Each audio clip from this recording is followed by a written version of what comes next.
okay. Welcome back. You've only missed the last 20 episodes. It's okay. I'm sorry. That's okay. We still love you.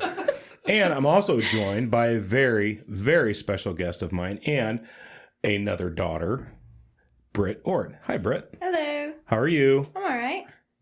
How are you doing? I'm good. Why are you smiling so much? I don't know. Creepy. She's got that creepy smile going right now. I don't know why you're jumping down her throat already. We're 30 seconds in. I know. I'm trying to loosen her up a little, pick on her a little bit, get the laughs going. So, Britt, I know this year's been a really tough year on you. I thought it'd be nice to have you on the show. We can kind of talk about, you lost your father back in January. Yep.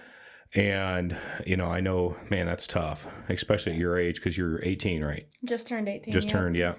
And so I thought it'd be good maybe if you could walk us through kind of, just tell us maybe a little bit about your dad and the relationship you guys had, and then kind of maybe what happened, and then just, maybe some of the chaos and all that kind of stuff that happens afterwards. Yeah, of course. So the floor is yours, babe. All right. So, I guess Dad kind of had a health problem in the beginning. So before I was born, he already had his first heart attack as soon as he got out of the military. And then about 3 years later, he had a second heart attack when I was 5. And then had a stroke 3 years ago. After that, he got a head-on collision with an ambulance in a rental car. So he got a concussion, which also stirred adrenaline. So he had a very close second stroke to that. And then January 26th, he finally passed away from a massive heart attack from the widowmaker vein. So that just kind of put my family through a whole interesting loop, because that's kind of what held us all together, was my dad and his mental health and where we all stood next to him. And that's kind of the mental history.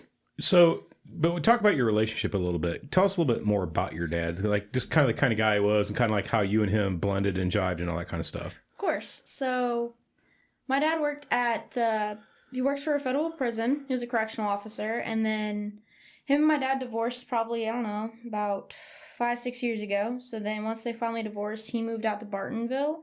And I spent every weekend with him, no matter if I wasn't supposed to or not. That's where I went. Because that man was my best friend. The only person that I could tell anything to. And bike rides were our thing. So Harleys were just kind of blended into my life and blended into his life, and I made a family out of it. So then we'd get to do random hobbies together. We'd make model cars. We'd fly RC airplanes. That man did anything his daughter wanted just because I wanted it. And then make anything possible for me just because he was my best friend. If I had anything I needed, he'd be there. If I needed advice, he was there. And then just kind of, if anything my mom and me got into, my dad was the first one there to be like, hey, let's be civil. How can I solve this? This isn't something I need to happen. We need to be drama-free in this household. So he was just kind of the solid breaker for everything, no matter who it was for. If it had to deal with me, it had him in it too. So, it was an unbreakable bond. And had it always been that way? Just your entire childhood, growing up, everything? Since day one. You were always that daddy's little girl. Oh, yes. Yeah. Definitely. That's good. So you were talking a little bit about, so he had his first heart attack right before you were born, you said? Yeah. And so that was it. So he would have been what, maybe 30? Yeah, just about. Okay. And then he had a stroke 5 years later. Mm-hmm.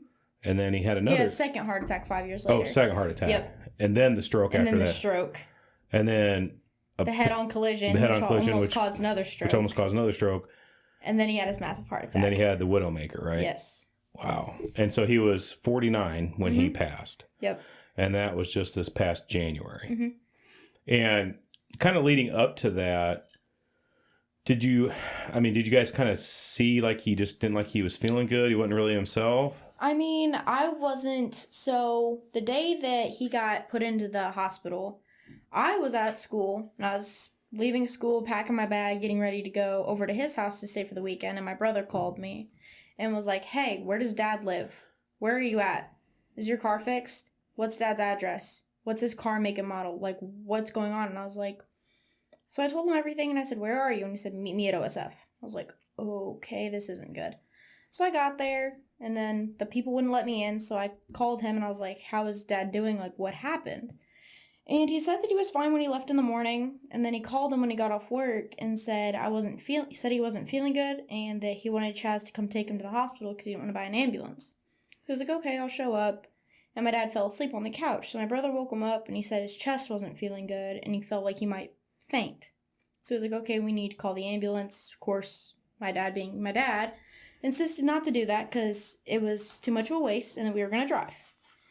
So he said that he felt fine, and then about an hour before Chaz got there, he felt like crap, and he felt like he couldn't breathe.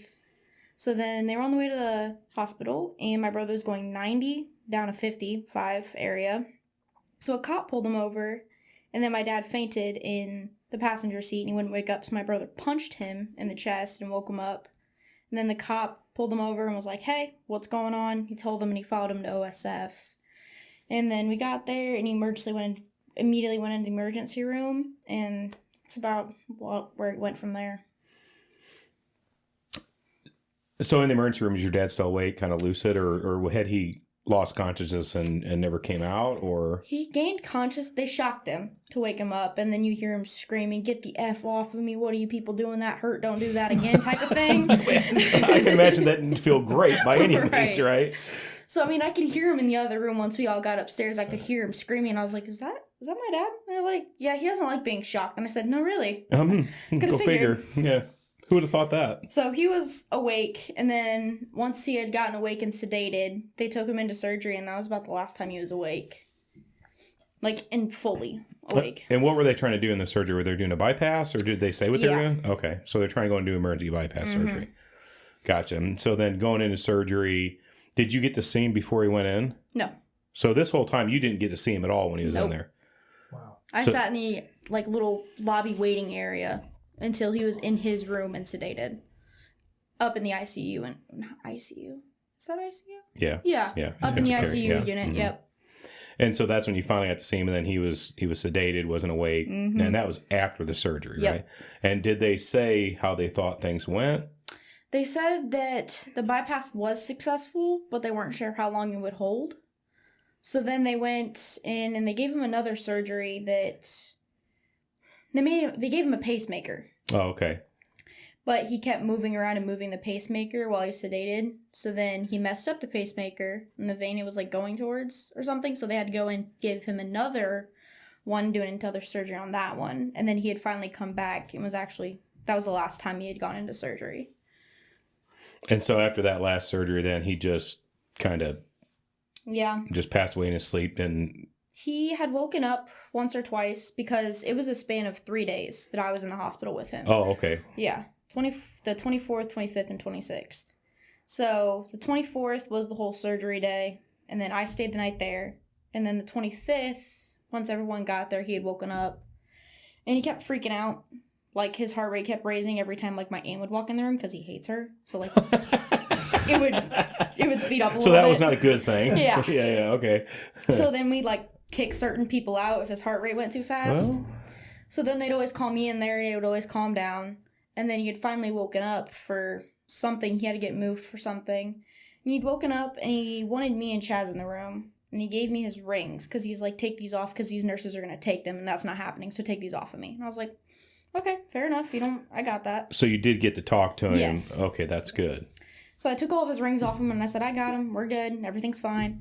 And then I gave him a poker chip that he had gotten for me in, Florida. And I gave him a poker chip, and I was like, it's all going to be okay. Don't worry. Just stop being a pain in the butt to these people. You're going to be fine. And then he wanted to talk to my brother. So he talked to my brother for 10, 15 seconds. And then he called me over there, sat, held my hand. And I was like, this is your wake-up call.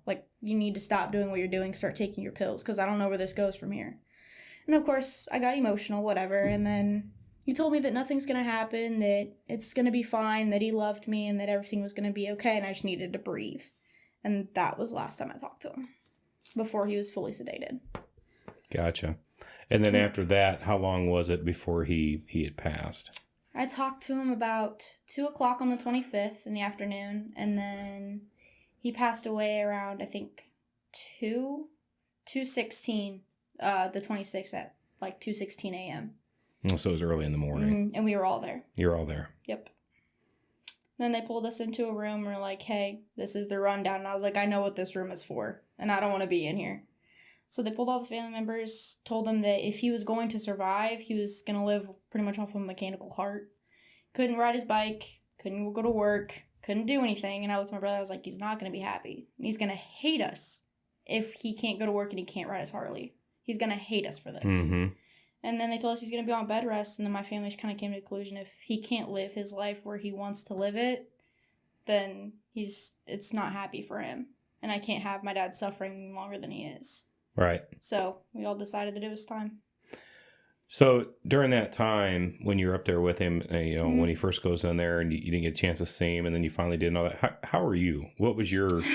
I mean, besides, I think the obvious, worried, a little bit panicked probably. But I mean, what was going through your mind during this time?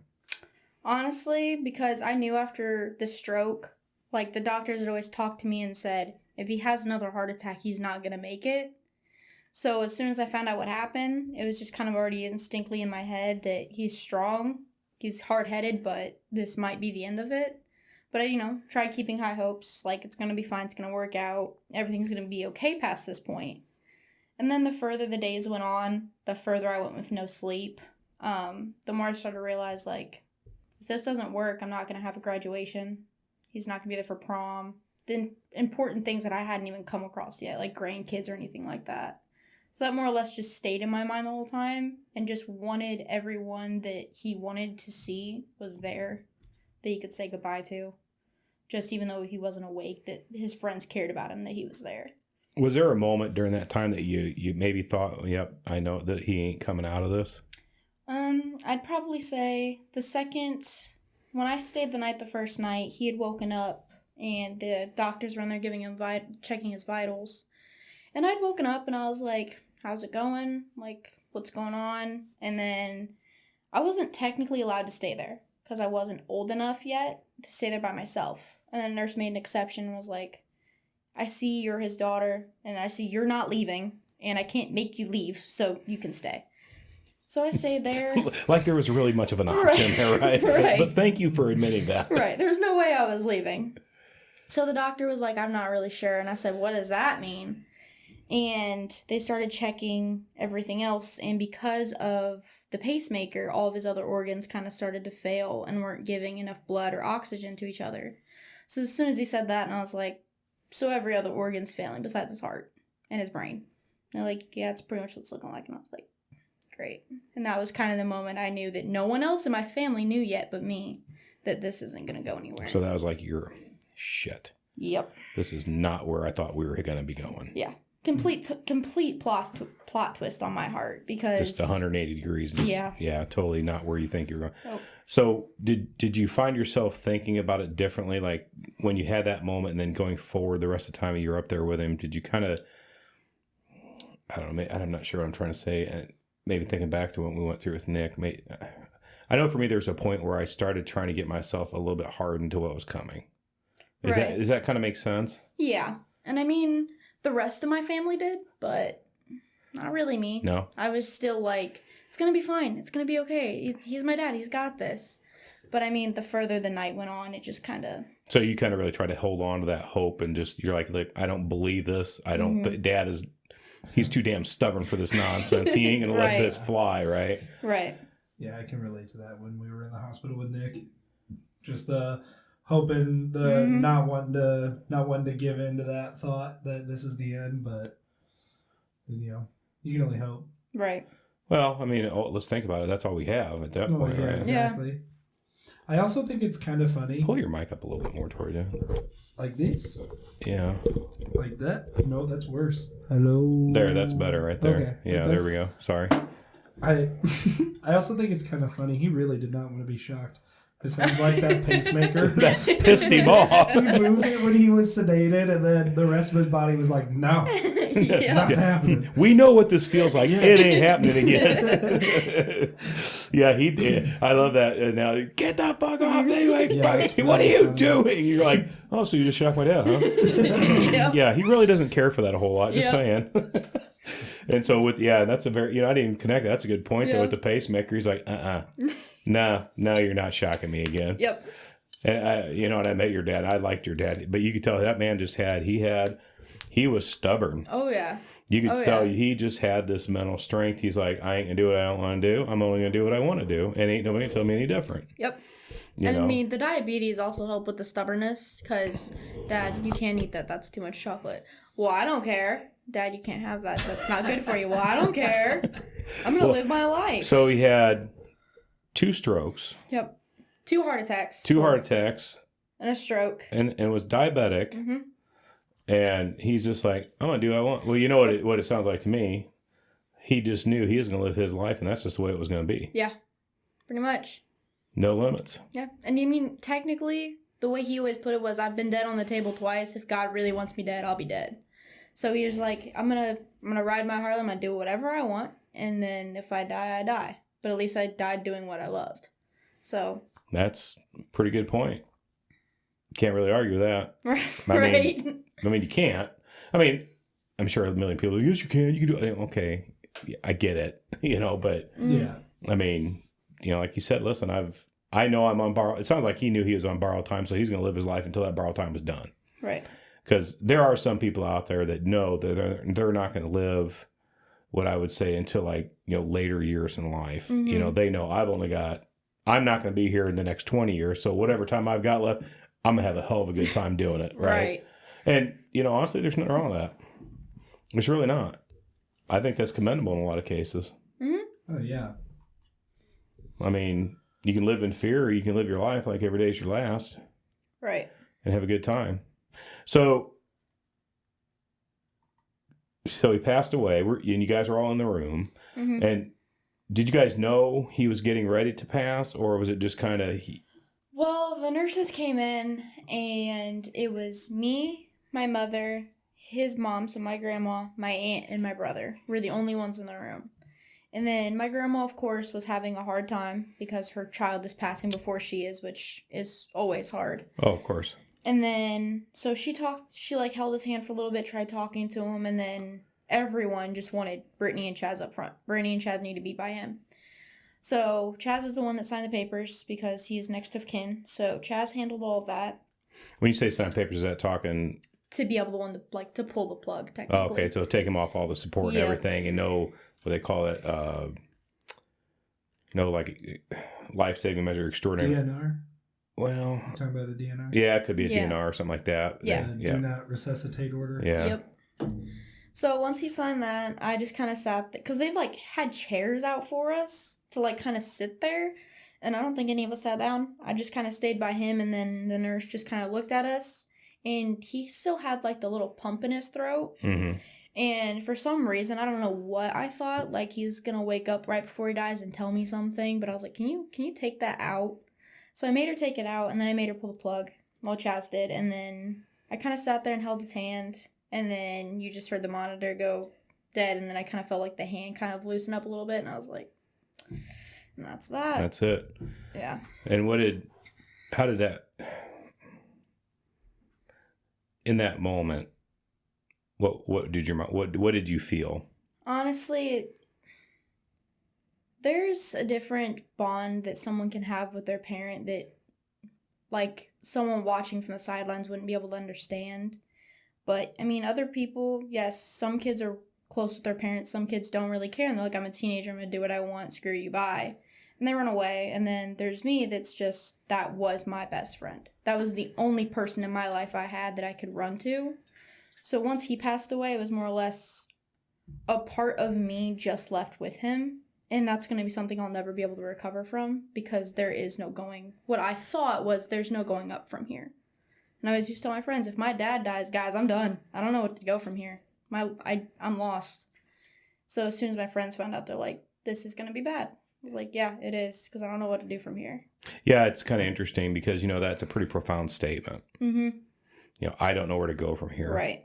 And it's, everybody feels the exact same way. Mm-hmm. I know we did. I'm like, I don't know where to go from here because right. you don't plan for that. There's exactly. no rules to that. It's like, oh, this is what I'm going to do if this happens. It's right. not really the way that goes, right? No. So. And also, it just makes when you're that close with somebody like that, it just makes like regular day-to-day life seem like, I don't know, it's weird that like you have a hard time like laughing and like having like a fun time without feeling guilty, like you shouldn't be feeling this way, which I think is, I don't know, I don't know if that's really normal, but I remember I felt like that, at least. I'm sure we all did. Yeah, I think you feel very lost. It's like there's, the best way I can describe it, I know for me was, there's like a big fat hole in my chest. Oh, yeah. That there's nothing that's going to fill it. It's like and actually your mom said something to me one time. She's like, when Nick died, I felt like a part of you died with him. And I said, you're exactly right. That's exactly what happened. And there's a big hole there. And I, in that, it may be my emotional being, there's this giant hole that I have no idea how to fill. Right. You just feel like a void. Yeah, it's a huge void. And it's like, to your point, Aaron, it's like when you come home and you're trying to live everyday life, everything seemed so unfamiliar. Nothing looked like it was familiar to you anymore. I remember that distinctly. And the house was different. Yeah. Even though it didn't change, but it was different. Yeah, the atmosphere is different. Yeah, like you walk in, and I remember the first time we came home after it happened, and I'm sure the same thing with you, Britt. You come home and you walk in the door and nothing looked familiar to you. It's like, I don't even know what I'm doing right now. This is all foreign to me. Nothing is what I had before. Yeah. It rips your world upside down. Yeah. And I mean, for me, it was like, I live with my mom. I lived with her Monday through Friday till 3 o'clock. But when he had passed away, it was Sunday. So I was like, okay, it's time to go home. So I'd go home, and I stuck myself in my room. I didn't speak to anyone for probably 4 or 5 days. And then one of my friends came into my room, walked into the house, and were like, we need to talk. And I was like, no, we don't. I'm not speaking to anybody. And they just sat, let me grieve the more I was, and then it came time for Friday at 3 o'clock. So my brain instinctually was like, I need to go to my dad's house. I need to pack. I need to go. And then as soon as I stood up to get my bag, it's just like I relived the whole situation all over again. Like, this just happened exactly 7 days ago at this exact time. What am I supposed to do from here?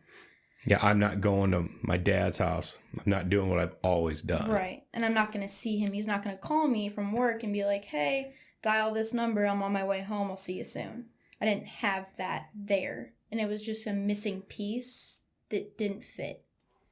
And it was very hard to understand, like, if this doesn't happen, then what's supposed to happen? Am I missing something here? I mean, you are, but there's nothing you can really do about it at that point.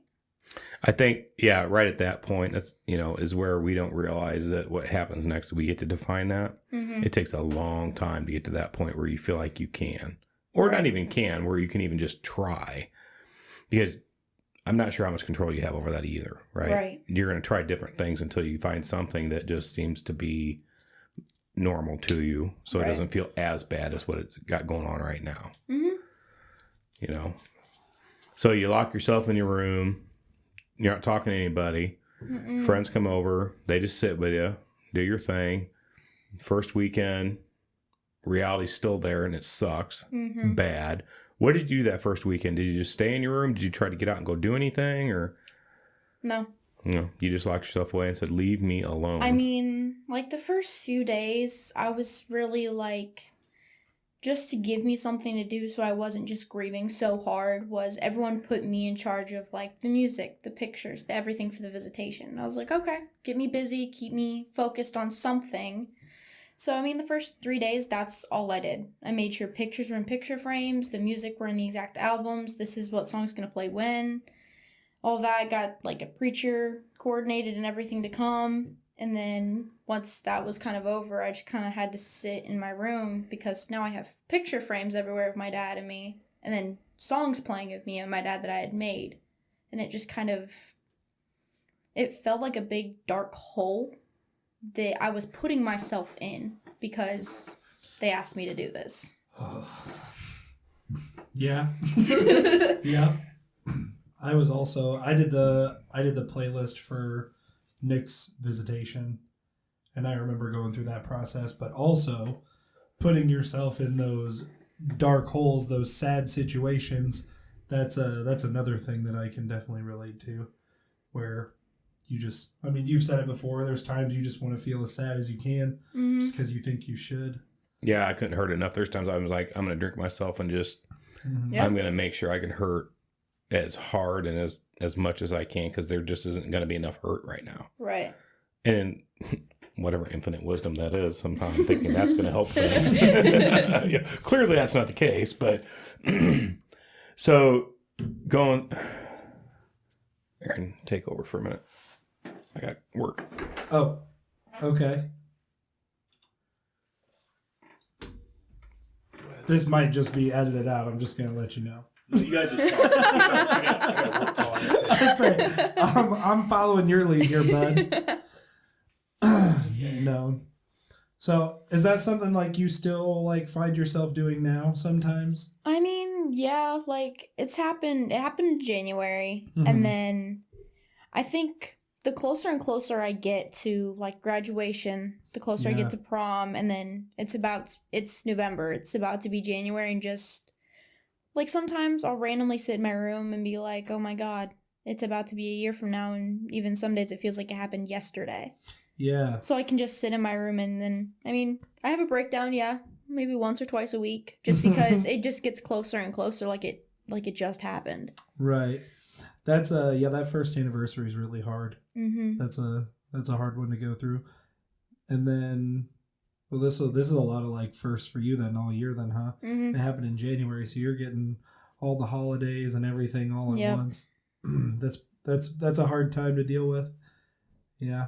And like this Saturday, so in like 2 days, I'm having like my 18th birthday like celebration thing.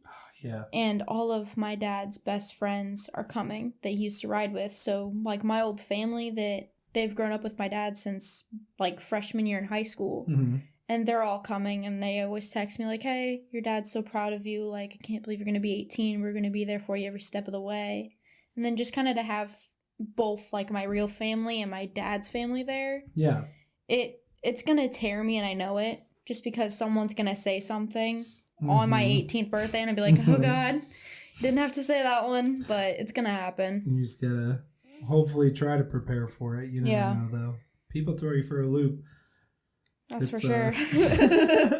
They definitely think they're helping or whatever, and it's like, I'm good. Yep. I don't need that right now. Which is usually exactly how it goes. Welcome back. Well, thanks.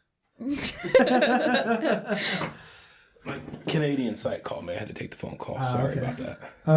We were just talking about how with him passing away in January, this whole year has just been all the first holidays, and she turns 18 this year, and gonna go through that without him, and That's the hardest year. yeah, The absolute hardest you'll ever go through.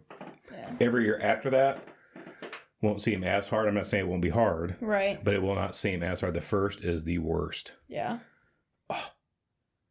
That's a freaking slogan. that is nothing new. So You know what? I feel like I'm revolutionary here. That's revolutionary. Oh my goodness. No, but yeah, it is. I mean, the first everything is, it's just like, God. Yeah. And especially this year, can I get kicked any damn more? Literally. What the hell? Literally. 2020 has been shit. For real. I'm just, everything this year can honestly just suck a big fat donkey wiener. Wow, you're gonna have to mark this episode explicit. No, I haven't. I said wiener. I didn't say dick. There's been 2 F-bombs already too. I haven't cursed. On the podcast, you're cussing your Exactly. head off upstairs. I don't know what you're talking about. What? It's not recorded. Didn't happen. Yeah.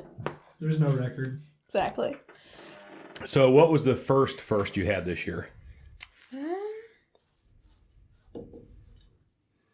I'd probably have to say, because as soon as he passed in January, he missed the entire riding season. And that was just our thing. So every annual ride that came up, I was like, I'd look at my brother, because my brother used to ride with us. And I'd look at him and be like, I can't go. He's like, well, I can't either. And I was like, we're just kind of stuck here. So then the very last last ride we had, the entire riding group persuaded us to go.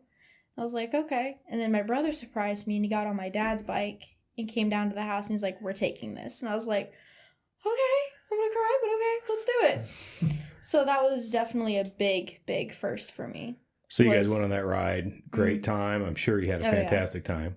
Oh, yeah. And then, of course, everyone in the riding group was like, oh, my God, it's his bike. So everyone wanted a picture with it and sit and talk to me about it and talk to Chaz for riding it. And then we came to agreement that I get my license next month. So we came to agreement that when the time comes and I'm done with my training bike, that the bike is officially mine. So we will share my dad's bike for then. So that was kind of the big thing that came out of it, was that we get to share the bike. So that's he pretty rides cool. with us. That's pretty cool. Pretty Yeah. awesome. That's pretty awesome. Now, have you started? So you've already done the motorcycle class and stuff like that? Yep. Sweet. Yeah. Yeah, your daddy's super proud. You know he would. I know. Yeah. So you guys go on the ride together. It was a good time. Oh, yeah. Were you super emotional the whole time, or did you kind of like maybe a minute in the beginning, but then you kind of compose yourself and like, I'm just Yeah. going to enjoy this shit and I'm going to have a good time? Yeah. Well, I mean, I cried like the first, 25 miles I cried. The good thing is the wind just drives me as you go. Well, Right. I mean, not to sound super weird, but when I'm imagining you crying on the back of this motorcycle in that scene in Dumb and Dumber where they get done with the bike and there's snot like going across their face, all the tears, it's all like. I mean, that's what I'm imagining, but not frozen. Thankfully, yeah, that didn't happen. It wasn't like that, at least. It was more or less kind of like the tears flying off the back, no one really noticed type of thing. Oh my Somebody's god! like, is it raining? Yeah, what is all this? Where's this going? I'll tell you what. When we so I thought it was very informative. yeah, I'm trying to think here. It takes me a minute. I just turned 49. My mind doesn't work as good as it was. I think it was Nick's 18th birthday when we lived up there by ICC. Mm-hmm. Oh my God, I was a mess all day long. I wasn't even trying to cry, but I just had tears pouring out of all day long. I mean, I'm out there setting up this big pavilion because we were having that big birthday party or whatever. And I'm doing all this and I'm just tears the whole time. Yep. The whole time, no matter what I was doing. Even as I was trying to talk to people, I just couldn't stop for no reason. Wait, this is the house up on Brook. No. Brookstone? Oakbrook, yeah. Oakbrook, yeah. That was the year I had. That was the real rough year for me, too. Oh, my God. That was a terrible year. I mean, it was awful. I was just, it's one of the things that no matter, like he would have been 18 this year. And I got up in that morning and I'm just like, I got to get this party set up. So we got that pavilion thing. I was set up. I mean, just from the time the morning started till I went to bed, I was just streamed the whole time. Mm-hmm. Just had no control over it, Yeah. And, that's okay. It is. That's going to happen. You're entitled to that. I got way too drunk and had a breakdown. We all do, dude. Really, it was not good. Well, I mean, I didn't say we all were going to have moments of levity where we should have made better choices, but I mean, I can tell you Nick's been gone 10 and a half years, and I have made a lot of bad choices in that 10 and a half years, and alcohol was involved in most of them, so, hopefully you don't go down that path, Brittany. Yeah. So you did your ride, last ride of the season, had a fantastic time. At the end of the ride, when it was all said and done, and you guys were going home, how did you feel? I mean, kind of after I got the big emotional stuff out of the way, just kind of like I came to terms with before we got to like where we were meeting everybody. It kind of came to terms. I was like, should I really be crying on the back of my dad's bike? I don't cry back here. We don't do this here. So then I just kind of came to realize like he is riding with me and I should not be crying while my dad is trying to ride with me. So I just kind of brought myself to that and then completely and utterly composed the rest of the time. And then we had got right back into East Peoria with my brother. And then we got into his house first. And I told him, I was like, I don't want to get off. Like, I'm not getting off of this thing anymore. This is not happening. So that's when the agreement came that we can both ride it. But it is getting to the end of riding season. So it was more or less like it'll be tucked away. I'll pay for it to go to the shop as long as it looks perfect. And that's just kind of been my critique to help me cope a little bit, is that as long as the bike looks great, everything's fine. How'd you sleep that night? Surprisingly, I slept one of the second best nights I've slept since it happened, because the first night I actually slept was probably the first night I stayed at the hospital with him, was the best sleep I had gotten since then. Right. So, yeah, I actually went to bed like without a breakdown or anything, so It's kind of weird. And I definitely sat there. I was like, I should not be calm about this. Like, this happened 3 months ago. I should not be calm about this. And then I kind of realized, I was like, well, I need to start. It's been 3 months, but I also need to get back in the swing of things. I need to get back to school. I need to focus on something instead of just sitting here grieving for however long this is going to take. Get back to work, get back to school, get my life back in order, and just keep him in the top priority, but get my life back on track. Was kind of where I came to after about 4 or 5 months, maybe. Yeah, so you kind of realize, I can still miss my dad, but still live my life at the same time. And honestly, Dad would probably be telling me, quit being a dumbass right now and get out there and start living your life again. Exactly. Don't get shocked. Right. Don't get shocked. Yeah. I mean, I know, Nick would have said, what the hell? Or actually, he was, what the heck? Yeah. What are you doing, Dad? Because I'm sure your dad would have said this and looked at you and said, what are you doing? Yeah. Quit being a dumbass. Right. Because I can hear your dad saying that, because he was very blunt to the point. Oh, yes. He didn't split hairs, Stop crying, you're being a pussy. Ball up and go do something. Yeah. Yeah. And honestly, I think the harder you try in your life, the more you're honoring him. Right. And I think that's keeping his memory alive and also making him very proud, because I don't care if people believe this or not, but I firmly believe that they're there. They're watching what we do. They're paying attention. And they let us know that in their own way over time. Mm-hmm. And in little moments. Right. There's certain things that happen. You can't tell me that, our loved one didn't have a little bit of something to do with that. Mm-hmm. I know they did. Oh, yeah. And I mean, wow, where was I going with that one? Not real sure. That happens a lot. A lot. Yeah, so this podcast isn't really a straight line per se. Yeah.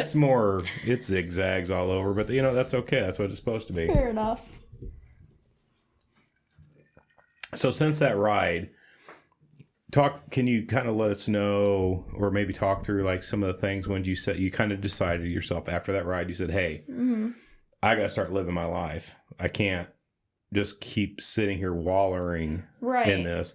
So what was the first thing you tried to do to kind of get yourself back on track? Are you texting while we're doing this podcast? I put it away. It's fine. Family time.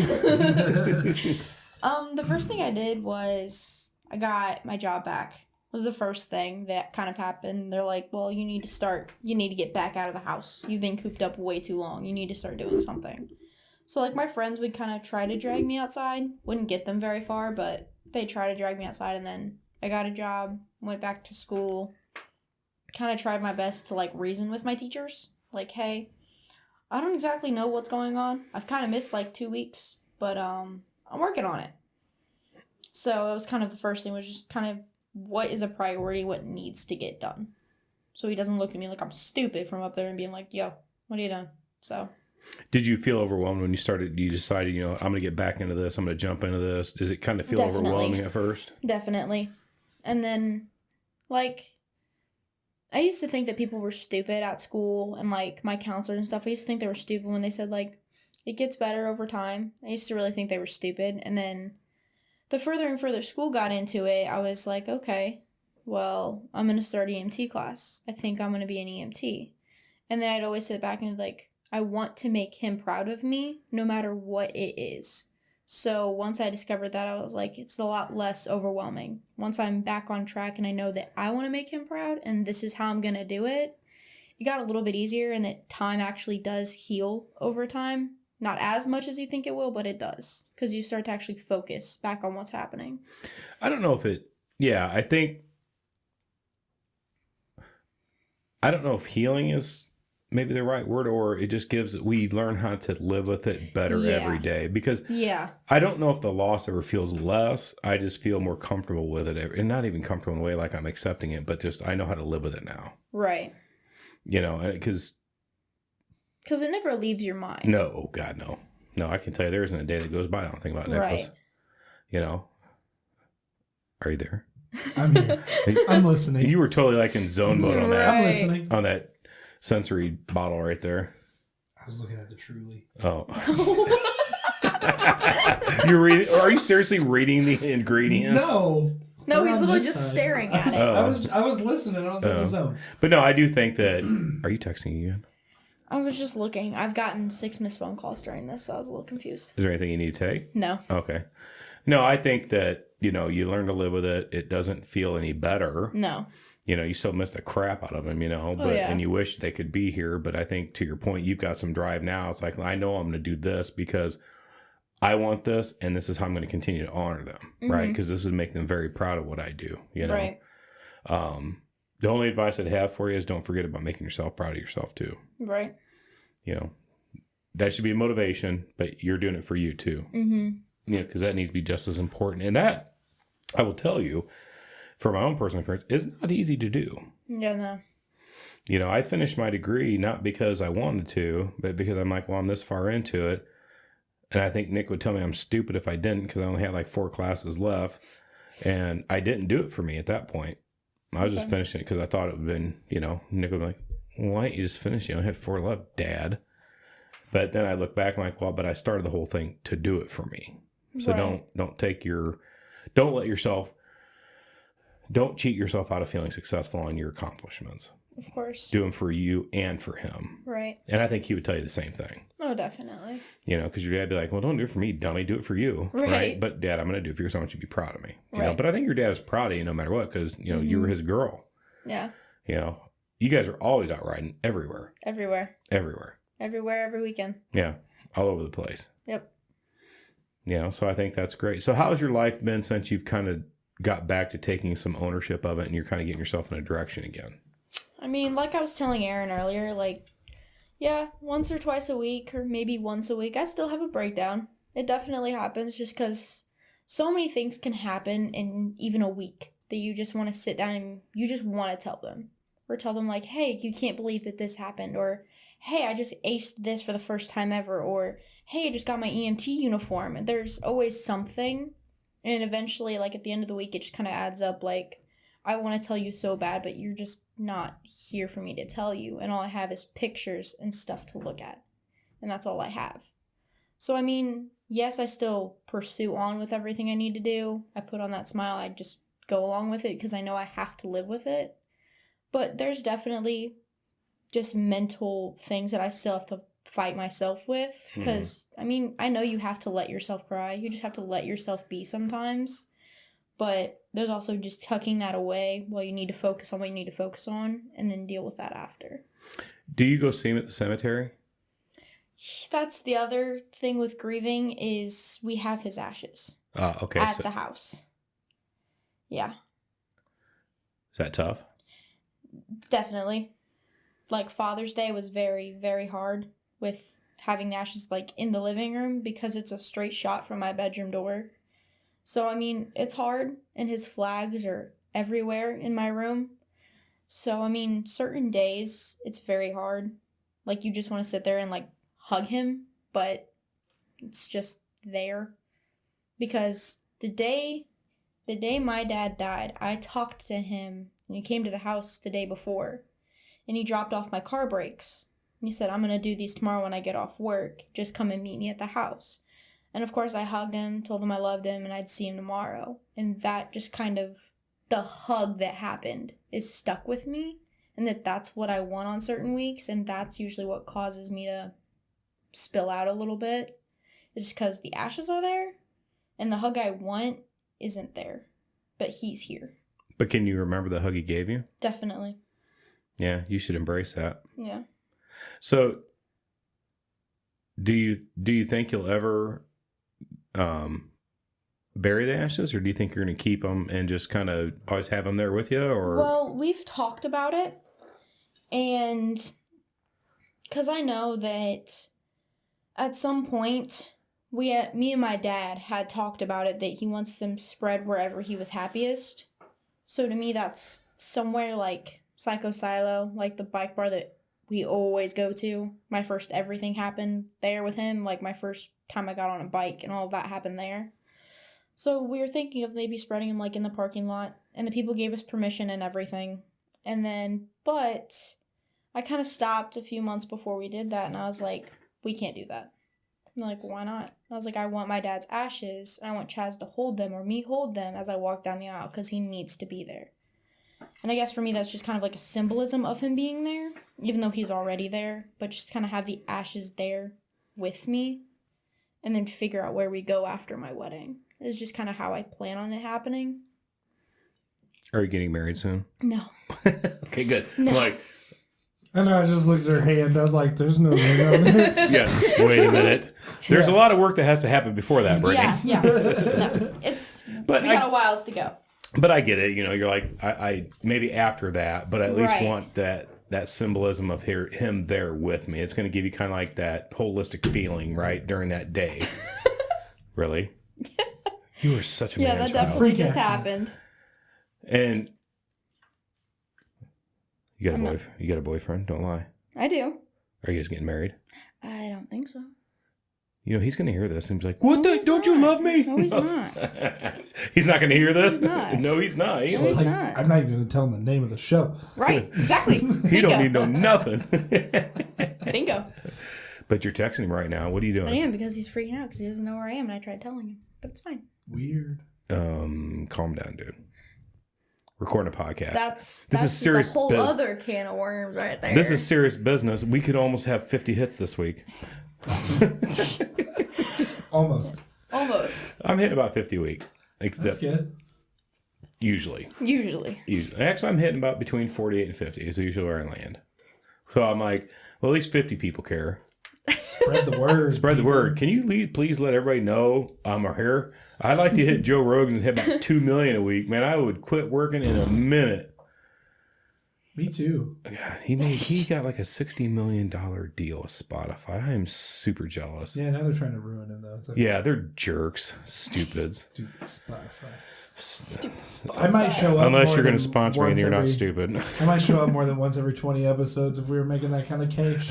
Right, you and Andrew both be like, we'll be right there, Pops. We'll be right there. So how do you feel where you're at right now, Britt? You feel good? I mean, Don't get me wrong. Let's qualify good, right? It's Yeah. not. I'm not saying, are you like, woo, Yeah. you know, yay. But, I mean, do you feel better than where you were when you started?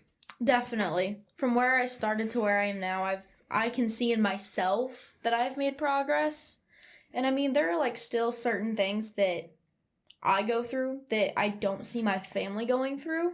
And that's because I just know that me and him, we talked so much more. And that we had a better connection than most people in my family. So I know that I struggle more than them, but I still see progress in myself. And as you're taking that hindsight and looking back, do you ever think to yourself, oh my God, what did I do? Why did I do that? Yeah. Yeah. I mean, there were a few, like, people that would tell them, like, my first day back to school was very, very bad. And I think I made it to third hour. And then my favorite chorus teacher said that she was leaving. And in her little speech of her leaving, she was like, well, and then she said something about grieving and having somebody pass, and then looked at me in the middle of the entire classroom and said, I got you. And I was like, oh, nope, not happening. Yeah, so that helps everything. yeah. So that was kind of a deal breaker for me. That's so awkward. Thank you. Yeah, Thank I'm you. not sure I'd be excited about somebody do that in the middle of the classroom. That's a huge misstep. Right. That's terrible. What they call that in cool terms is fail. That's going to go in the fail army video. It was not okay. And then the next day I went back to school. I made it to lunch. And then the person I was with at the time was like, why haven't you been answering me? And I was like, kind of going through something. You already know about that. And they're like, well, it doesn't mean you can't answer the phone and just talk to me. I get that it happened and it's whatever, but what the heck? So that caused me to throw a lunch tray. Jesus. Oh, did you hit him with it though? High school boys Yeah. are stupid. How bad? I want to go back to the hitting him with a lunch tray thing. How bad did you hit him with it? Kay's like, tell me about the violence. So, Did you smash him real bad? I didn't exactly mean to, but I was sitting here and he was like standing above me talking to me, and everyone at my table was with me while I was grieving, and they just kind of looked at me like, what are you gonna do? So I kind of looked up and I looked back down and I stuck both of my headphones in, and he kept trying to talk to me. So I looked down and I said, I need you to move now. And he's like, well, we just need to talk, so you need to answer me. So I took my lunch tray and I said, I need you to move so I can throw this away. And he wouldn't move. So I kind of took it and I like slammed it into his gut, and I was like, "You can move now?" And he wouldn't move, so then I hit him across the head with the lunch tray, and then I left. God, that makes me so happy. High school boys suck. Yeah. So you make the lunch, and then you assault this kid. Yeah. After he's being a douche canoe. Yeah. And then my brother came and picked me up. Okay, and we so left. you probably go home after that. Did you get a little bit of leeway with the teachers and the staff? No one said anything to me. Well, Nobody. No. If I was him, I'd be embarrassed. I'm like, I'm gonna go in my locker. I'm not gonna tell anybody this happened. That didn't see it. Yeah. So then, of course, all my friends at the lunch table came after school, and they're like, "Are you in trouble?" And I was like, "No, no one really said anything to me. I just kind of walked away." So then they all came over. They're like, "Is he okay?" And I said, "I don't know. I don't care." So then, like, a few days go by, and he meets me at lunch again, and I said I wouldn't. So I grabbed the lunch tray again, and I said I wouldn't. And then he told me that he was dropping out of school, and he was, like, switching to, like, a computer, like, Twilight thing, and I was like, okay, cool, good for you. And then I walked away. So then that relation kind of just fell off the deep end. I was like, okay. Okay, cool. bye. Yep. Okay, bye. I don't know. I still think that's so awesome. You smashed me in the head with it. I mean, if I was your friend, I come over to school, I'm like, dude, that was so rad. You hit him right in the head with the tray. Of course, I'm from the 80s. Hurting people was our game while we rocked out with hair metal. Wow, you guys made this awkward. No, so... Sorry. So Goal accomplished. Yeah, you get through that day, and so did every day get a little bit longer and a little bit better? Yeah, I mean, officially, I think it was like my 4th day going back to school. I had officially sat through all of my classes and actually started speaking to my teachers. And they'd all pull me aside like, hey, I know this is hard, but this is what you've missed. And it just kind of... Every day I took one class at a time. Like, okay, this needs to get done here, and then this needs to get done tomorrow. And I just kind of made myself a plan, which also kept me busy, kept me focused. So my main thing was just finding something to focus on that wasn't always that. And so as that went on more and you built on that more, then it got a little bit better and a little bit easier every day that went by. And so finally you get to the point you're like, you know what, I'm going to do EMT. Yep, pretty much. So tell me about that. How's that going? It's actually going really good. So, I mean, I put in an application for it right before my dad had passed away. And then I went away for 2-3 weeks, and the term ended. And then we go back to school, and I get an email saying, well, why haven't you been coming to EMT co-op meetings? And I was like, because I'm not in it. I didn't get a slip back. And they're like, well, it was because of your absences. And I said, I know, I missed 2 weeks in a row. I didn't plan on anything happening from there, so I just kind of blew it off. And then they had told me that they had sent a slip to me like 3 days before I got back to school and said that I was eligible and that I had to meet at a meeting. So then I was like, screw it, okay. So then I just started showing up and everything's just gotten better from there. Learning more. How far along into it are you? Next week we start ambulance ride-alongs. So pretty far. Yeah. That's pretty cool. I'm excited. I did that. I remember when I did mine. Because I was an intermediate back in the day. I stopped short of paramedic because then I continued on and got accepted into a bachelor's degree program for engineering. Cool. So I stopped doing the fire department rescue squad when I was on Northern Tazewell. Yes. Why are you pointing at me? You pointed at me just now. I don't know. No, I didn't. There's no witnesses. Yes, you did. Say You nothing. said Northern Say Tazewell. nothing. Okay. No, Then but I it was. shall say nothing. I really enjoyed that program. It was really cool. Now, have you done like IVs or anything yet? We start IV learning next week. Because of COVID, 3 firefighters got COVID. So my teacher has COVID, so we can't go in the building or do any like examples. So we do everything online right now.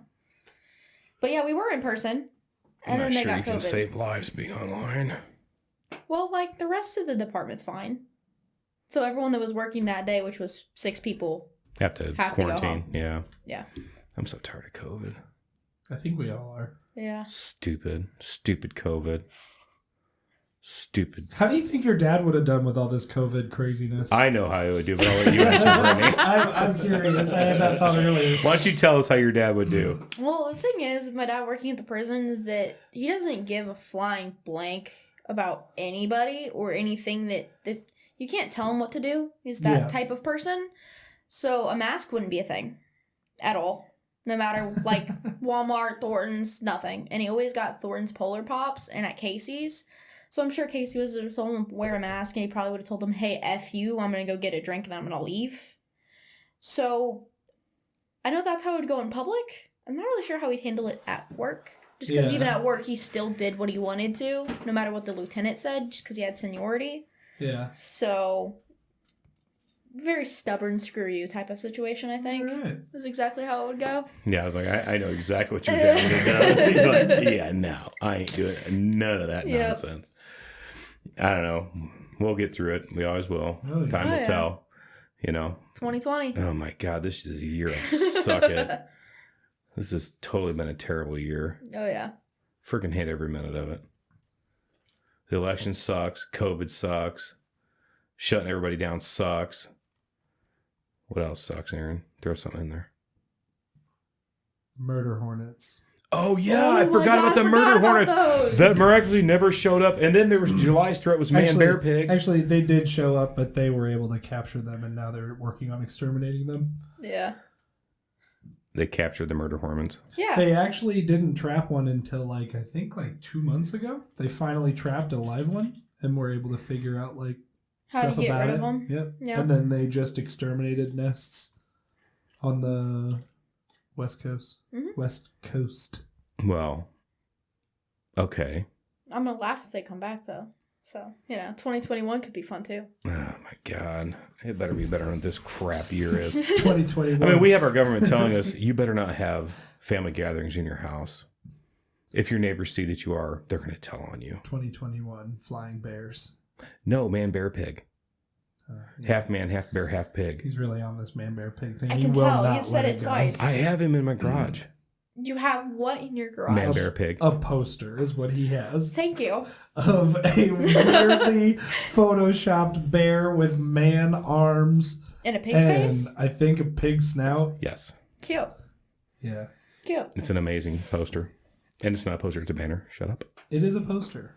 Banner. It's a banner made out of vinyl, not a poster material. That was my reaction. Okay. Okay. It's real. It's like Bigfoot. It's real. Each is to their own. If you hear that loud squeal when he's weightlifting, that's man, bear, pig. That was the wrong time to take a sip of water. The weightlifting really threw me there.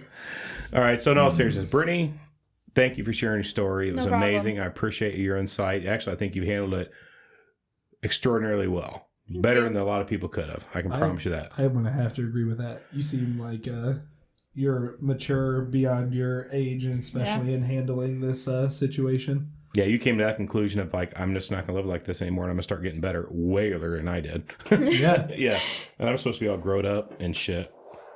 So thank you. I do appreciate it. So in parting, do you have any words of wisdom for the listeners out there? So anyone that's going through something that I'm going through, say, before you even turned the age of 18, when you're still a kid and you know that they're missing things, it's easier to find something memorable you have of them and just remember that it's never really over. It never really ends.